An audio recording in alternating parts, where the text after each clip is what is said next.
चला तर मंडळी, आज बनवूया झटपट बनणारी लसणाची चटणी। ही चटणी तुम्ही 3 ते 5 दिवसापर्यंत स्टोअर करून ठेवू शकता आणि याची चव देखील चेंज होणार नाही।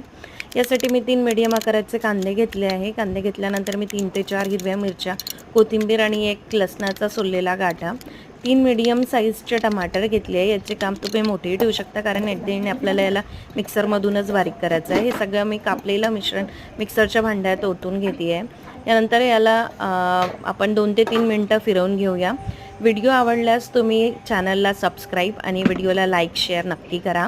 याला मी आता 2 ते 3 मिनिटं मिक्सरवर बारीक करून घेते आहे। हे मिश्रण बारीक झालं की बघा, हे आता छान असं बारीक झालं आहे। याला आता आपण जिरं मोहरीचा तडका देऊया। यासाठी मी 1 चम्मच तेल घेतलं आहे। यात जिरं मोहरी टाकली आहे। मोहरी तडतडायला लागली की हे मिश्रण आपण तेलात टाकून घेऊया। तुम्ही बघू शकता। आता याला छान मी फिरवून घेते आहे। यात मी हळद, चवीनुसार तिखट आणि मीठ टाकते आहे। माझ्याकडचं तिखट जास्त तिखट असल्यामुळे मी तिखट कमीच वापरते आणि मिस्टरांना देखील तिखट भाज्या अजिबात आवडत नाही। चवीनुसार मीठ टाकून घेते आहे। छान फिरवून घ्यायचं। याला मंद आचेवर मी 15 ते 20 मिनिटापर्यंत शिजवून घेणार आहे।